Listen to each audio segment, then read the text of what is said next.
namni kamiyyuu ka'ee gaafa barreessu gaafa nu arrabsu gaafa maqaan taa'inuu kennu ija dimeeffannee nama sana ilaaluun barbaanne waan guddaadha kun guddina inni yaanu yaada shi dogongora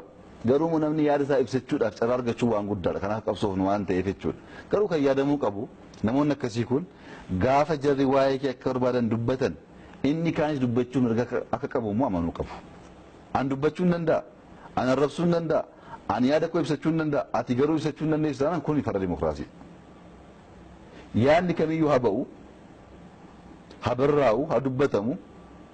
yaadni isa faallessu isa mormu jiraannaan garuu inni kaan dhaggeeffachuudhaaf qophaa'aa ta'uu qaba. Rafuu hin dandeessu nama jibbite halkan gubachaa bultaan bakka namichi hin jirretti inni sin argu haala keessa jirtu hin beeku ati garuu gubachaa bulte kana keessaa ba'uu qabna. Nama jibbuuf waan gadhee ta'e yaaduuf sammuu keenya balleessuu hin qabnu yeroo keenya balleessuu hin qabnu. Nuti maal goona nama jaallanna nuti maal goona nama hammanna nuti maal goona amma dandeenyu nama gargaara. Namoonni nu jibban jiraachuu akka malan garuu hin beenna addunyaan kun akkas waan ta'eef yeroo namoonni si jibban gadi buute jibba keessa oogalte dirree isaanii taphachaa jirta jechuudha dirree waraanaa jijjiiru kan jennu kanaaf namoonni ajandaa bocanii ka'anii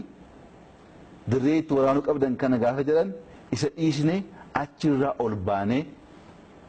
dubbii ilaaluun barbaachisaa gaafa bokkaan roobu allaattiin simbirroon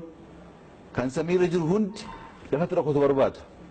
bokkaan roobaa waan jiruuf bokkaa sana keessa jiraachuu waan hin dandeenyeef godoo barbaaddatu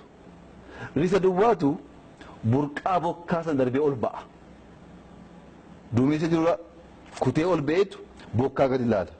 gaafa bokkaan dhaabbatu deebi'ee samiitti akka warra kaanii makateetu bali'uu jalqaba jechuudha nuti akka isaa ta'uu qabna maal goona rakkoon gaafa uumamu burqaa isaa dabarree ol baaneetu gadi dubbicha ilaalla malee gadi buunee